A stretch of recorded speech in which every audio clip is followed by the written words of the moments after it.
We are officially in Oscar season. The nominations have just dropped, and you've probably already heard some drama around the drama nominations.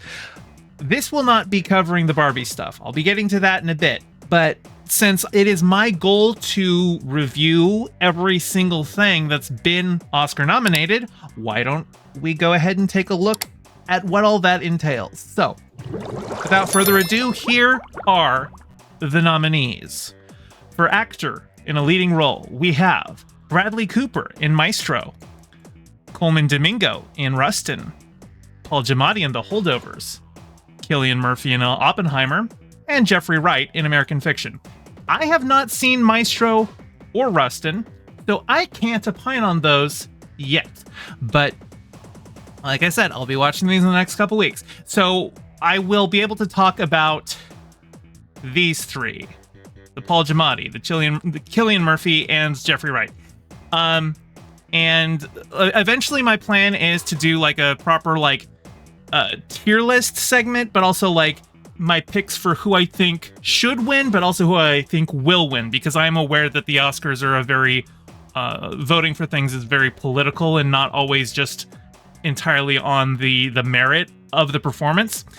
But between these three, between Paul Giamatti, Cillian Murphy, and Jeffrey Wright, I think Cillian Murphy probably is the likeliest one to win, and I think I would probably agree with that. I would also like to see Paul Giamatti win. Jeffrey Wright, I just saw American Fiction, and Jeffrey Wright's quite funny in that, but I quite like Jeffrey Wright as an actor, but I don't think this rises to that level. And I have not seen Maestro or Rustin, so those are my thoughts with that caveat in mind. For actor in a supporting role, we've got Sterling K. Brown in American Fiction, Robert De Niro in Killers of the Flower Moon, Robert Downey Jr. in Oppenheimer, Ryan Gosling in Barbie, and Mark Ruffalo in Poor Things. Now, this is a category where I have, in fact, seen all of these, so I can really dig down here. Robert De Niro, what are you doing here? You're a great actor, but you play kind of the same role in most of your movies. Especially if it's a Scorsese movie where you're playing a criminal, you kind of tend to play the same kind of a criminal over and over and over again.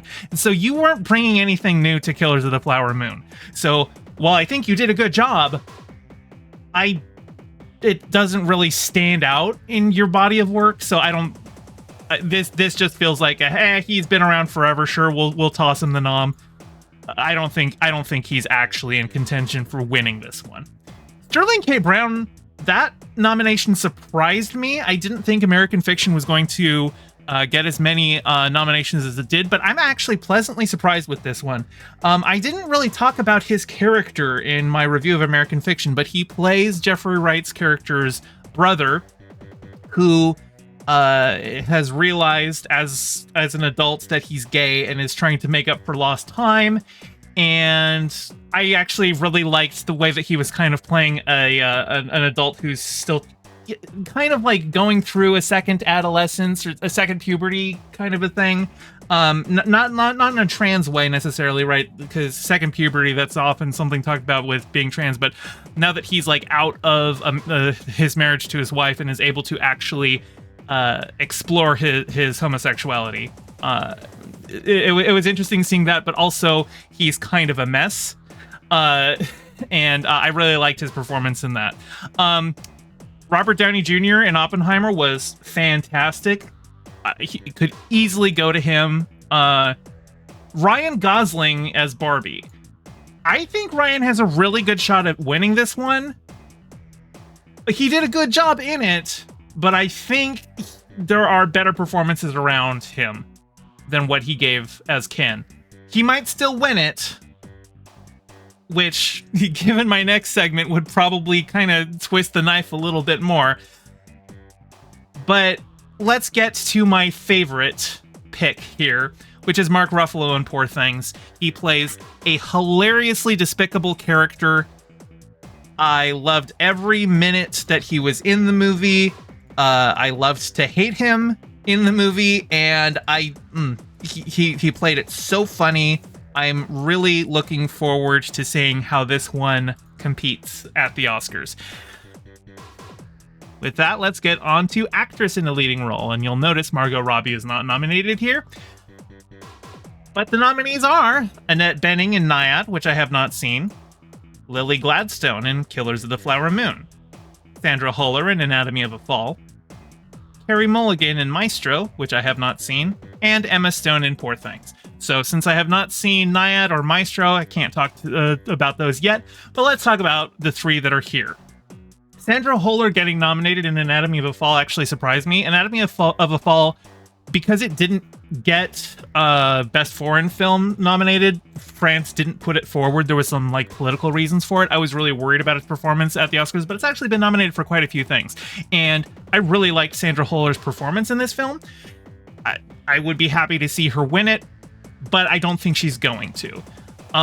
And I've already actually talked about Lily Gladstone. If you watched my review of Killers of the Flower Moon with Demon Mama, this was actually something that I said to Demon Mama as we were walking out of the theater together, is that Lily Gladstone is going to get the Oscar for this, but I don't think that she was given the work meritorious of such an Oscar. I think my opinion on that has shifted slightly. Not so much that I still kind of generally think that she needed to have been given a meatier role than she was ultimately given in the film. But she's also the first Native American woman to be nominated for an Oscar for Best Actress. And she was even asked about that, and she said, why has it taken 96 years for a Native woman to get nominated for this when, these movies are made on our land?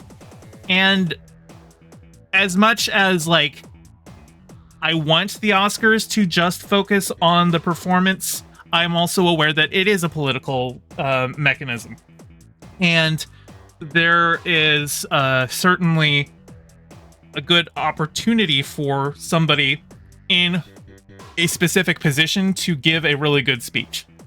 And if she said this off the cuff when just asked about how it felt to be the first Native woman to be nominated, imagine what her acceptance speech could be like.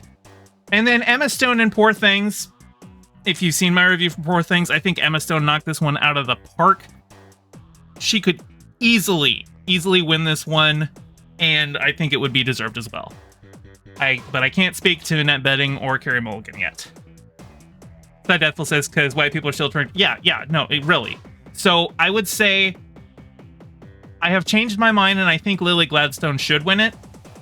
I still don't think she had the material meritus of a Best Actress nomination, but that's okay. She got the nomination, and now I think she should probably win.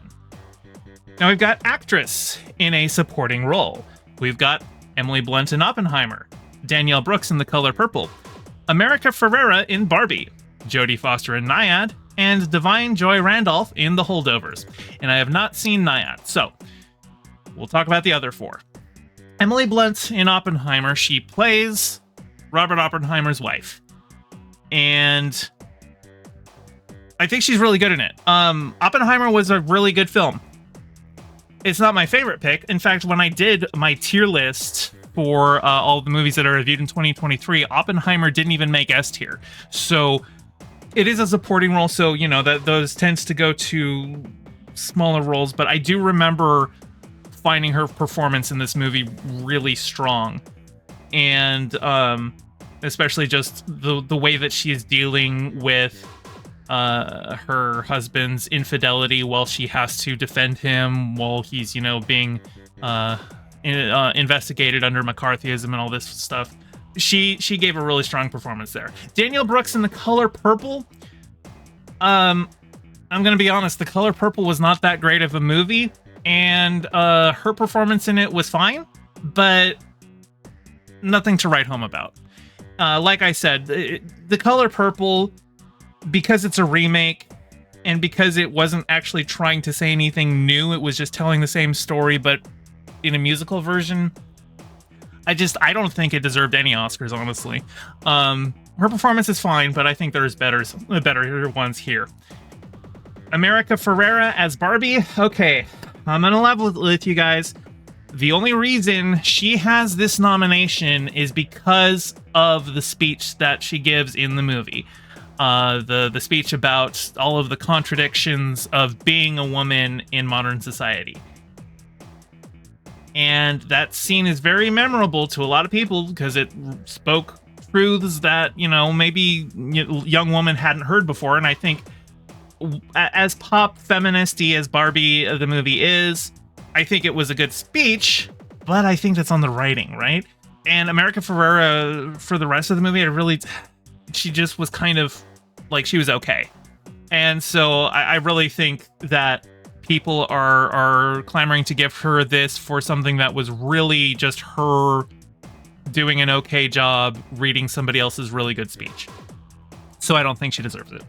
Divine Joy Randolph in The Holdovers, I think right now she is my favorite for this shot, for this award. She played a really vulnerable and a sad woman who's, trying to keep things together as she's like recently lost her son to the Vietnam War, and is just finding other lonely people to find community in. I really liked her performance in this one. I think it should probably go to her. Okay, next up we've got animated feature film, and I have seen almost all of these. We've got The Boy and the Heron by Hayao Miyazaki and Toshio Suzuki, Elemental by Peter Sohn and Denise Ream, Nimona by Nick Bruno, Troy Quane, Karen Ryan, and Julie Zachary, Robot Dreams, which is the only one here I have not seen, with Pablo Burgo, Iban Cormenzana, Ignacia Stape, and Sandra Tapia Diaz, and Spider-Man Across the Spider-Verse with Kemp Powers, Justin K. Thompson, Phil Lord, Christopher Miller, and Amy Pascal. Okay, there are some solid contenders in this bunch, and I still haven't seen Robot Dreams, but I would say Elemental is kind of like the odd one out. Like, it was a good movie, don't get me wrong. I liked Elemental. I thought it had interesting things to say, particularly about like environmental racism. But I don't think it's their best work. And if this, like, traditionally the animated feature film category, this has been something that it's just like, okay, we'll give it to the Pixar movie. And so this nomination just feels like an obligation, like, well, it's Pixar, so it should be nominated, but it's not going to win and it doesn't deserve to win. What I think is going to win is Boy and the Heron. But what I think should win is either Nimona or, in a second place, very close second, Spider-Verse. Boy and the Heron, if it wins, I'm not going to be too upset. I really liked it. I don't think it's the best Miyazaki film I've seen, but it was really good. I liked Nimona and Spider-Verse even more. So I would, like I said, I really want to see Nimona win. I don't think Nimona's going to win. I think it's far more likely Boy and the Heron. I think that's like the lead, and then right on its heels is going to be Spider-Verse. I think Spider-Verse has a really strong chance of winning as well, especially considering that the first Spider-Verse movie also won this award, but also it wasn't up against a Miyazaki film, so we'll see how it goes. Sasha Swarovski says, you've only seen Spider-Verse out of all of these. You kind of don't like seeing sequels as Oscar winners. It depends, right? I think, let's point out to like the Lord of the Rings trilogy. Lord of the Rings was like kind of neglected at the Oscars for the first two films. Like, I think it was getting technical awards and stuff like that, but it wasn't until the third film that it just swept the Oscars. And I think it got a clean sweep at the Oscars. It won every award it was nominated for, including Best Picture. And I think Return of the King is actually like the weakest of the Lord of the Rings trilogy, but that one felt more like an award for like the trilogy as a whole. It was like, okay, now it's done. You didn't get it the prior movies, so here you go, you get it now. Obviously for Spider-Verse, it's a different situation because Spider-Verse, the first one, already won the award. But Spider-Verse 2 is so much better than the first one even. Like, I really think if it wins it, like it doesn't just win it because like it's the sequel of something that already won. Like Spider-Verse 2 did so much more than the original. Like this is a really solid film. And like Paco says, I really liked Elemental, but even I will acknowledge it's the weakest of these, though you're also not familiar with Robot Dream. I don't even think Robot Dream has like been released in the States. I've looked up where to watch it and I can't find out. So like this is one of those ones that's got an asterisk on it because I don't know if I'll be able to watch this one before the Oscars happen in early March, I think is what it is. So like I said, I want to watch everything on this list, but there's an asterisk. There may be just availability. Now, I think Robot Dreams was picked up by Neon for US distribution, and considering that it's nominated for Best Feature Film and it hasn't had a US release yet, we're probably going to see it release in February or like early March. They will probably try to make sure it gets a theatrical release before the Oscars. All right, let's move on. In cinematography, the nominees are El Conde by Edward Lockman. I have not seen El Conde, so can't speak to that one yet. Killers of the Flower Moon by Rodrigo Prieto. That's a really good one. Maestro with Matthew Libatique. I have not seen Maestro. Oppenheimer, Hoyt van Hoytema, and Poor Things, Robbie Ryan. Okay. So, two of these I can't speak to, but I have seen Killers of the Flower Moon, I've seen Oppenheimer, I've seen Poor Things. I'm gonna be real, all of these deserve it. Killers of the Flower Moon did a great use of long takes, particularly like a good use of static shots. Like whenever there was a murder happening, the camera usually tried to just sit back and act as like a neutral observer to the murders happening. It wasn't trying to be stylized, and I thought that was a really interesting choice, just to let the horror of what you're seeing unfold on screen presented in a very neutral point of view. Very, very creative uses there of, like, I think a lesser director would have been like, no, we got to have, like, you know, impact shots and, like, you know, make it look more like a horror or anything like that. I think it was actually quite a bold choice to pull back as a cinematography. What's the word I'm looking for?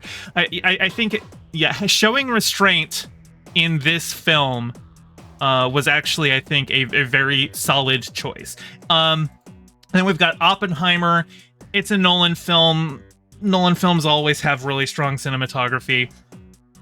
Poor Things, I think probably the one thing for Poor Things that I would say is maybe a minus in this category is that there are a lot of green screen shots, and I tend to dislike when people look at stuff that is entirely CGI and go, oh my god, the cinematography. It's technically cinematography. Technically speaking, cinematography is everything you are seeing on screen, right? But even so, with that, I think there's still creative camera work. Yeah, like I said, I'd be happy to see any of these win. Costume design. Okay, and I've seen all of these. Barbie, Jacqueline Duran. Killers of the Flower Moon, Jacqueline West. Wow, 2 Jacquelines. Napoleon, Janty Yates and Dave Crossman. Oppenheimer, Ellen Mirojnick. Poor Things, Holly Waddington. I'm gonna be 100% Poor Things. 100% it should go to Poor Things. And if it doesn't go to Poor Things, it should 99% go to Killers of the Flower Moon. Napoleon, what are you doing here? Who invited you?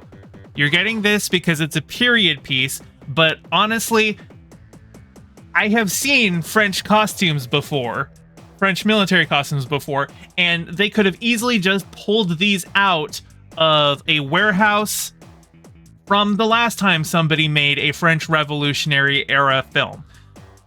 Oppenheimer, also, what are you doing here? Everyone's just wearing suits. I don't like when I think costume design. Obviously, there's work that goes into making a good-looking suit and making sure that the suit is fitting to the character's personality. But even so, like when every character basically is wearing a suit, I don't think that's as interesting. Poor Things has fantastical costumes. There's literally Emma Stone at one point is wearing something that the production called a condom dress, and it's not a dress made of condoms, but it's a dress that is like it has like the color of a condom and it's transparent, and there's a lot of fun storytelling with all of the weird costumes. Emma Stone wears great outfits the whole film through. I think it should go to Poor Things, and if not Poor Things, it should go to Killers of the Flower Moon, because the Osage outfits were really, really solid and really authentic. I think they had like actual Osage tailors working on this film. So either of those should go to. Barbie is pretty good. Like, you know, it's Barbie, so of course you're gonna have a lot of Barbie outfits, but it's in a year up against Poor Things. So yeah. Directing, we've got Anatomy of a Fall by Justine Triet, Killers of the Flower Moon, Martin Scorsese, Oppenheimer, Christopher Nolan, Poor Things, Yorgos Lanthimos, and Zone of Interest, Jonathan Glazer. And I have not seen Zone of Interest. I think this came out today, actually, in the States. So I'm going to be seeing this next week, and I'll be reviewing it then. And like I said, I'll talk about this in my Barbie segment. You will notice that Greta Gerwig is not here. So we'll talk about the ones that I've seen. The top 4, these are the ones that I've seen. I kind of want to give it to Yorgos Lanthimos. I think Poor Things was one of the best movies that I've seen this year. And honestly, when you're talking about Best Director, it's really hard in my mind to try and like make a distinction between Best Director and Best Picture. Like any movie that's nominated for Best Director, I am going to be judging that category exactly the same way as I would be judging Best Picture. So I kind of got to give it to one of these films that I liked the best. So that's going to be Poor Things. Now, again, I haven't seen Zone of Interest, so that could change, but that's where I'm thinking right now. However, just because Poor Things is my pick doesn't mean that's where it will go, and there's a strong possibility they give it to Scorsese, but really, like, all 4 of these are good movies. And I'm assuming Zone of Interest is as well. I just haven't seen it, but like, I think any of these directors would be fine for any of them. So I don't have I don't know exactly who it's going to, but my pick would be Yorgos Lanthimos. Okay, now we've got documentary, feature film, and short film, and I'm going to be straight up, I'm probably not going to be watching the documentary stuff. Documentaries are good. I like documentaries, but it's not exactly the the media analysis that I do on my channel. I don't really watch documentaries and give my thoughts on, you know, the narrative structure or anything like that. So if I have time, I might watch these and review them, but I have not seen any of these films. And that's definitely going to be on the back burner. All right, film editing. The nominees: Anatomy of a Fall, Laurent Senecal; The Holdovers, Kevin Tent; Killers of the Flower Moon, Thelma Schoonmaker; Oppenheimer, Jennifer Lame; and Poor Things, Yorgos Mavropseridis. That's interesting. Wasn't the director? The director is Yorgos Lanthimos. The editor is Yorgos Mavropseridis. I have no idea if I'm saying that right. Anyway, 2 Yorgoses worked on this movie. Yeah, okay, so I have seen all of these films. I would say I kind of want to give it to Anatomy of a Fall. I thought there was some interesting choices about particularly, and this is something that I noted in my review of this movie, there are scenes where you are observing something through an story camera, like somebody's being interviewed, like they're giving testimony pre-trial, and you are seeing from the perspective of the camera that is interviewing them, but it doesn't tell you initially that that's the perspective that you are viewing it from. It's only like you'll notice, because it's static for a little long, and then like you'll see somebody come in from behind the camera to like be like, oh, you need to like position this way or something like that. There's also cameras that are obviously the like cameras that the news are using in the trial itself. And an interesting editing choice is to just present that footage as though it's directly onto the reel, rather than in other places where they might film like the viewfinder of a camera, so you can see the footage through the viewfinder, or you might see news footage on a TV.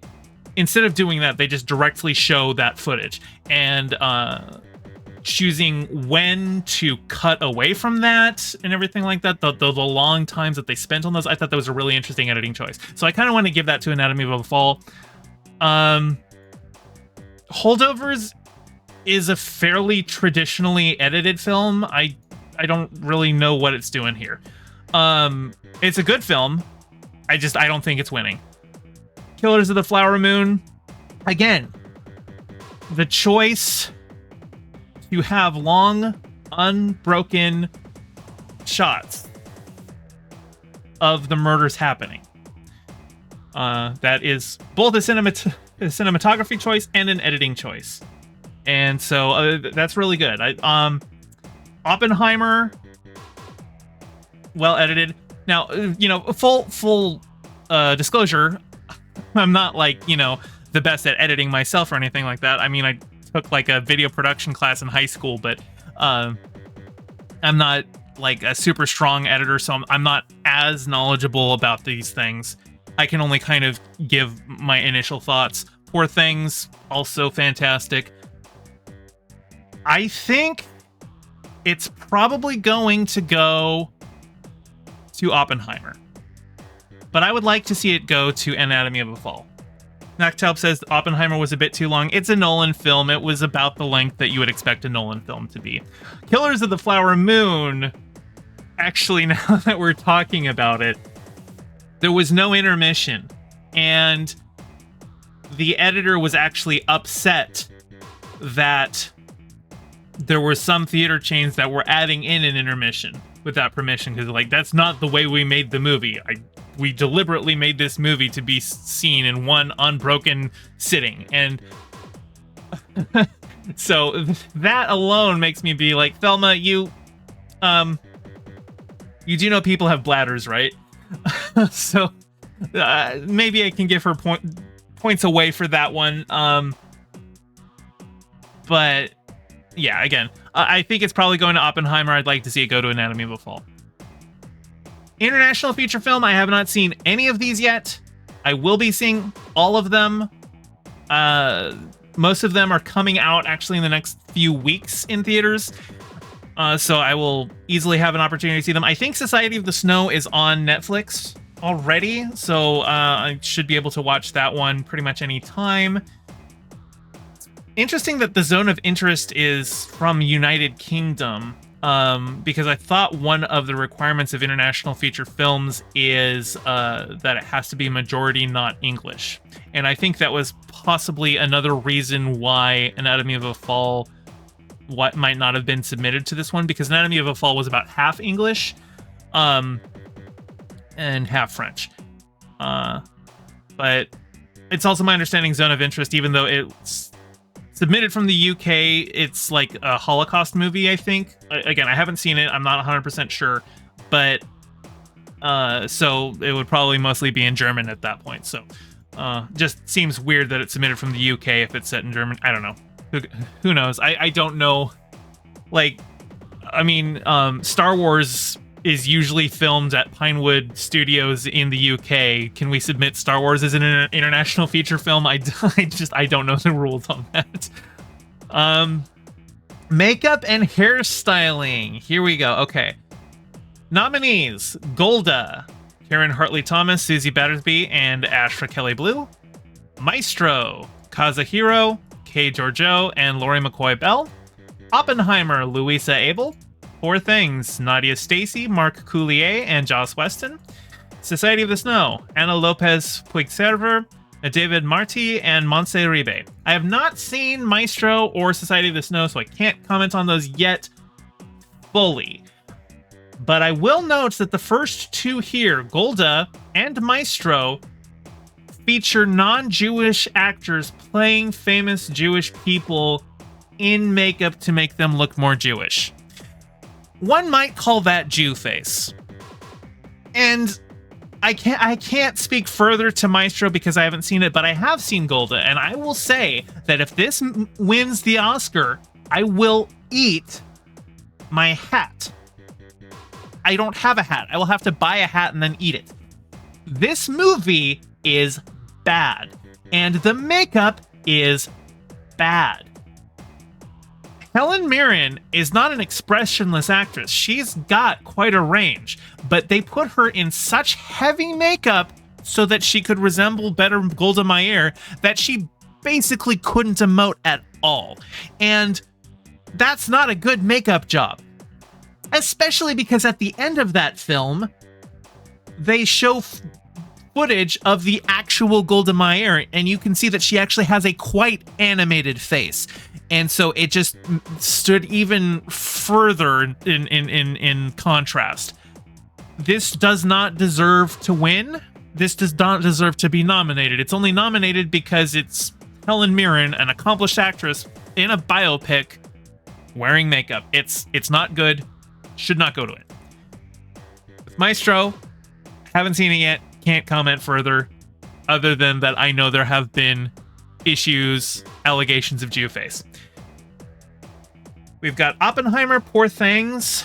And again, I haven't seen Society of the Snow, so I guess it would be between Oppenheimer and Poor Things for me. And I think I've got to go with Poor Things.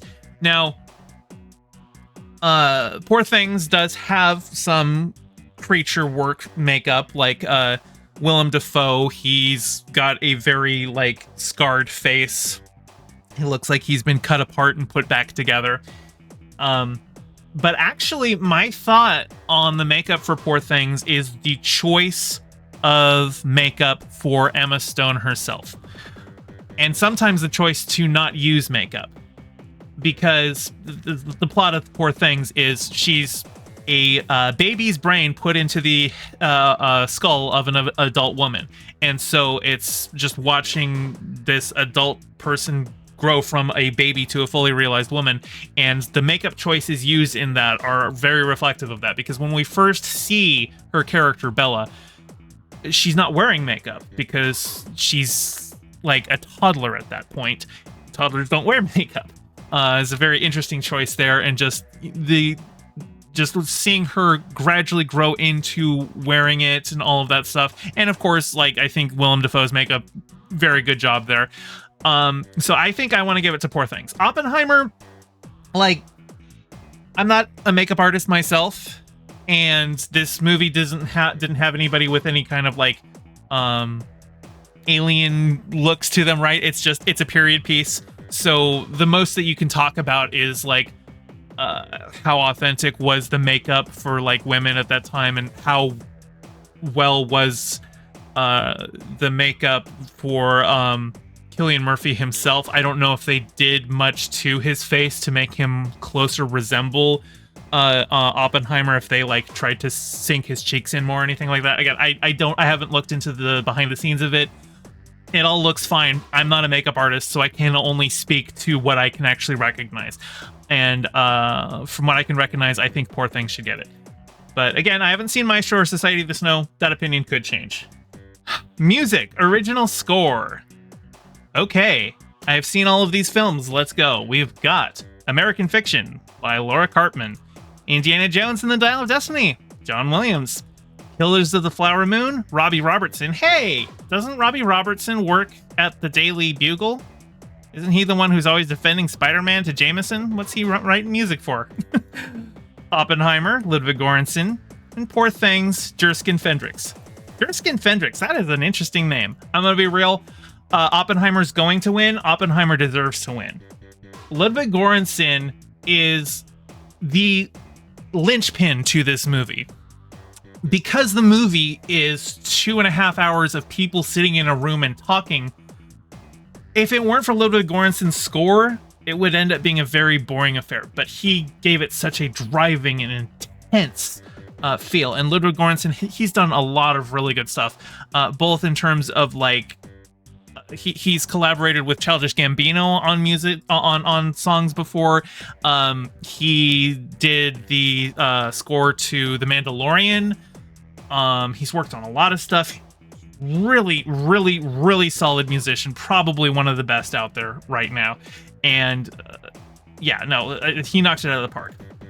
But I will say, in addition, I mean, we've got John Williams here, right? And they may give it to John Williams because he's John Williams.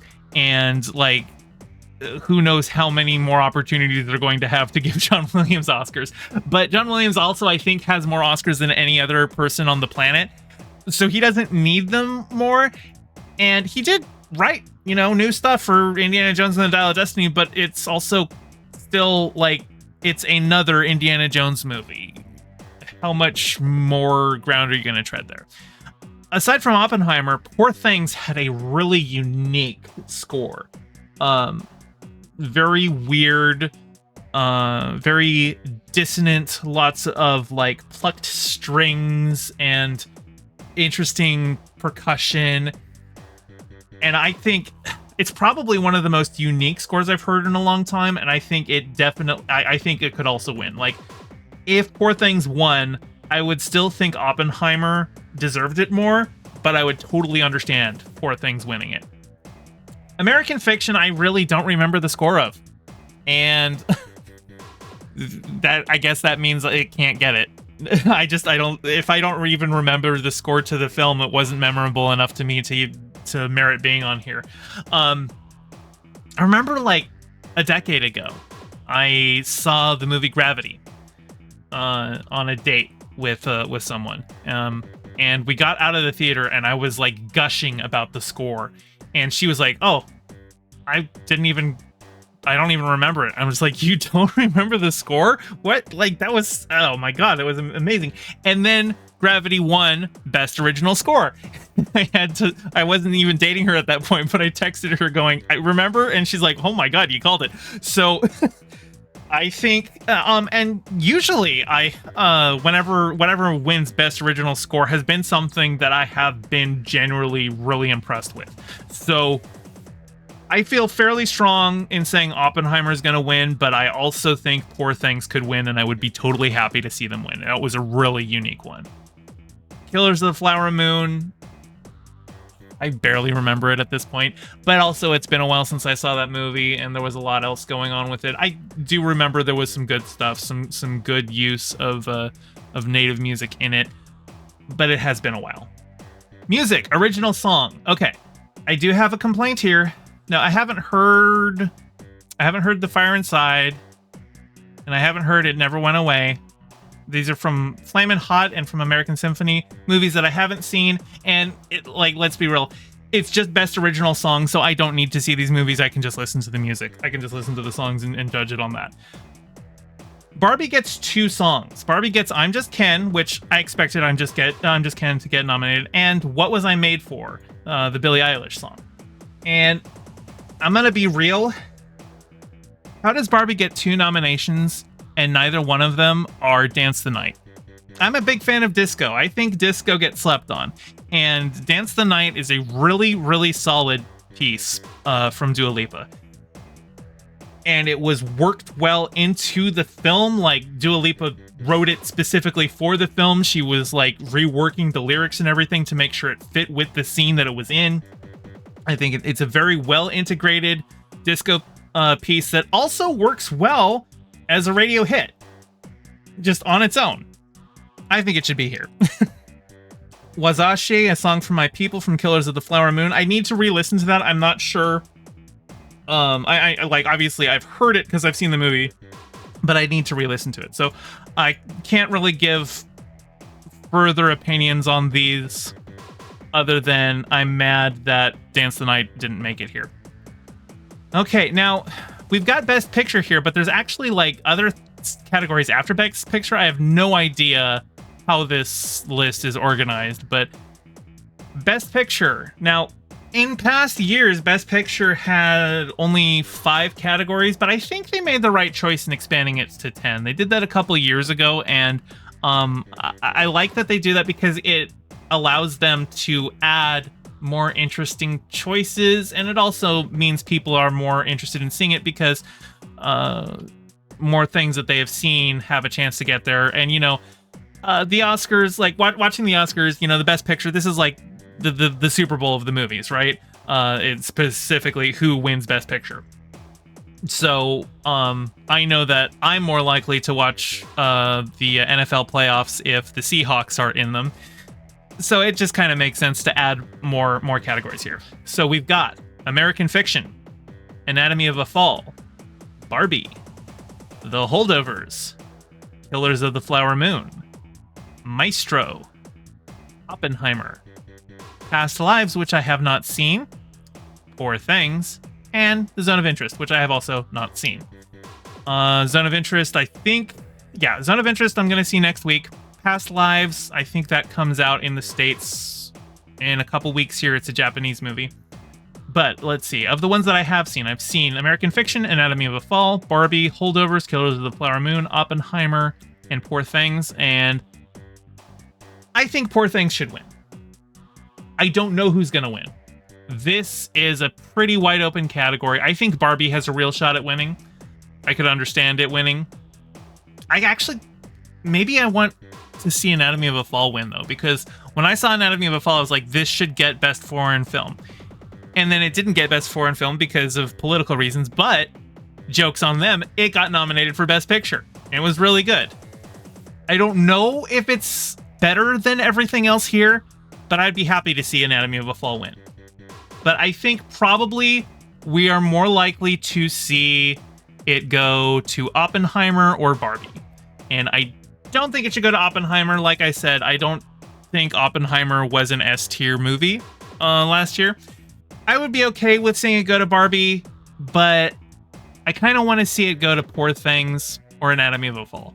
Okay, we've got Production Design nominees. Barbie, Killers of the Flower Moon. Now, Production Design is this category used to be called Best Art Direction. I had to look it up because I was like, I don't remember seeing this category before. So if you aren't familiar, it's Best Art Direction is what it used to be called. So we've got Barbie, Killers of the Flower Moon, Napoleon, Oppenheimer, and Poor Things. And I'm going to be real, Barbie should get this one.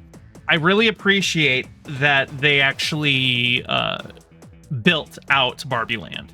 That it wasn't just some big CGI thing. I mean, obviously, I know, like, some of the shots were CGI, like some of the landscapes and everything like that. But like they actually built out Barbie's dream house and all of the other houses and everything like that. They had the beach scene with like a plastic beach that they like actually went and like made that, and it looks good on camera.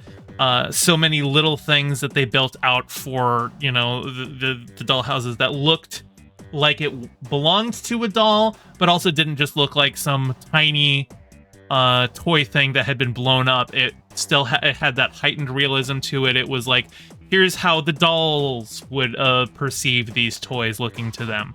Still being plastic, but yeah, I think Barbie deserves this one. Animated short film, I haven't seen any of these. And this might be a difficult one because I was actually looking to see if I could just watch all of these, you know, just for today. And it looks like a bunch of them had been on YouTube, but were like taken down when they were going into like Oscar consideration, probably so that they can be put somewhere where you have to pay to see them, which like makes sense. It's like, I'm nominated for an Oscar, you can pay me to watch my thing. But I haven't found out where to watch any of these yet. Actually, that's not true. I think I've got like links for a couple of them. I haven't watched them all yet. Yeah, actually, I think I found a link to like one of them. And actually, I don't think War is Over, inspired by the music of Johnny Yoko. I don't know if that's actually available to see yet anywhere. I'm actually curious. Like, they might have done like a single screening, like in a film festival or something like that. So I can't really speak to any of these yet. Live action short films, I haven't seen any of these either, but I have been able to see at least that two of them are available on Netflix. One of them is just straight up available on YouTube. There's like one that I don't think has availability yet. I don't think Red, White, and Blue is available to see anywhere yet, but should be able to watch all the others. So I just need to sit down and watch them all, and I'll give my thoughts on all of these. Sound design. Okay, so now we are into some of the more technical categories. So we're going to start to see some of the more blockbustery movies, right? The Creator, right? That was a sci-fi movie that came out. And then we've got Maestro, Mission Impossible: Dead Reckoning Part 1. That's interesting because I'm pretty sure I heard that Paramount was renaming this one retroactively to just Mission Impossible: Dead Reckoning. Like, the next movie's not going to be called Part 2. It's going to be called something else. But I guess the release name was Part 1, so that's what they're calling it. We've got Oppenheimer and The Zone of Interest. And I have not seen The Zone of Interest, and I have not seen Maestro, so I don't know. It's been a while since I've seen any of these movies, so I'm trying to think particularly sound design. Now, when I think sound design, I'm generally trying to think of like Star Wars is really just a good example of like sound design, because basically all of these new things in Star Wars had like their own unique sounds to them, and like the lightsaber has such an iconic noise, and R2-D2 has such iconic beeps, and all that stuff. So I'm trying to think if the robots in The Creator had any kind of memorable noises to them. Honestly, I can't really remember in The Creator or in Mission Impossible. I'm inclined right now to give it to Oppenheimer. Just the whole Trinity test scene is what I'm thinking of. But without seeing Zone of Interest, without seeing Maestro, it's kind of hard to say, and it could go to any of them. Visual effects. All right. We have on this list, interestingly, a movie that I have seen but have not reviewed for the channel, I realized. So we've got The Creator, Godzilla Minus One, Guardians of the Galaxy Volume 3. I realize I haven't talked about this one on the channel yet. I might do a review on that one. Well, think about it. I have seen it. I really liked it. I love James Gunn. I trust that director. But also, because it's a Marvel movie, like, I just know how much crunch that the VFX teams would have been put under, and I don't... Like, on the one hand, it's the VFX artists who are getting the award. On the other hand, it's that whole culture of VFX crunch and, like, lack of respect for, you know, workers' rights that kind of the general industry is responsible for, but Marvel definitely in particular. So I don't know that should be rewarded necessarily. Godzilla Minus One, it's my understanding that the director himself did the VFX for this, and you can tell that they're, you know, that it's CGI. This movie had a budget of like $15 million, but even so, even with that, Godzilla looked really good in it. The Creator had really good VFX. I thought, my issues with the story aside, how it ended up kind of being pretty bland, the visuals in The Creator really held up. Napoleon, I talked shit on Napoleon earlier when I reviewed it. But I think the issues that I took with like its battle scenes was just in the cinematography, where they just didn't seem that visually interesting. But the fact that they did like have to just recreate all of those shots, because like they had, you know, armies of thousands of people, and trying to film thousands of extras in a battle scene like that, like that's like not, I think they had like 400 extras or something like that, which is still a monumental undertaking to do something like that. And then they use CGI to double it all out, and you really can't tell for the most part that they did that. It looks pretty seamless, and so I think that's probably a plus for Napoleon. Mission Impossible Dead Reckoning had the whole sequence where Tom Cruise jumps off a cliff on a motorcycle and parachutes down onto a train, and they will say, oh yeah, no, that's all practical, but like it's very obvious that the ramp that he is driving up, that in the movie it's like a rock face that he's driving up, but I've seen the behind the scenes, so I know that they did a CGI rock face because he's actually driving up like a built ramp to do the stunt, and that part was very obviously CG as he's driving on it. It was a fun movie. It had fun action stuff. I don't know. I think I'm inclined to say the creator or Godzilla Minus One. But I would actually, of any award, like I don't really think Napoleon deserves to be here at the awards just in general. It wasn't a good movie. But if there is an award that it does kind of merit, I would say visual effects. I don't think I would pitch too big a fit if Napoleon took this one.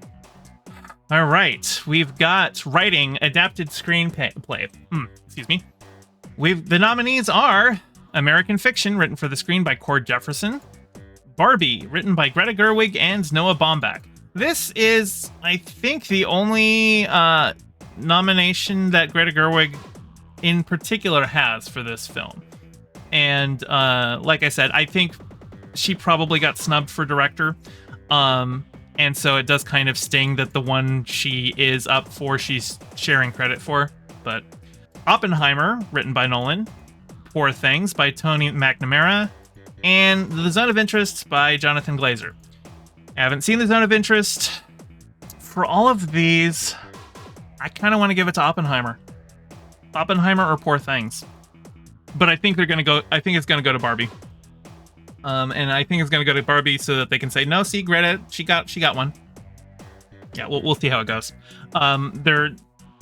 Particularly because of how big the backlash has been to Margot and Greta getting snubbed. I think with all of the voting, that I think a lot of people are going to give her this one, so that Greta still walks away with an award in hand for herself rather than just for the movie. Writing, original screenplay. We've got Anatomy of a Fall, The Holdovers, Maestro, May December, and Past Lives. And I have not seen Past Lives, May December, or Maestro, so I really can't speak to this category yet, other than to compare The Holdovers and Anatomy of a Fall. And I'm inclined to give it to Anatomy of a Fall. But that's it. That's the nominations this year. If there is a movie here that I have not yet reviewed, I will be reviewing it in the next few weeks, so keep an eye out for those videos. The Oscars are March 10th, so I got about a month and a half to get all of those in. We'll see how it goes. Hey, thanks for watching. Your view means a lot. Don't forget to toss me a like and subscribe and ring the bell. And drop a comment below telling me what you thought of the video. I stream Mondays and Fridays at 5 p.m. Pacific and Sundays at 2, so catch me live and join in on the convo. You can find all my socials in the description below, and thank you to all my patrons, with a very special shout out to my Whaled Shark tier patron Ryan D and my Anemone friend tier patron Piftle Cakes. Your support means the world. Catch you next time.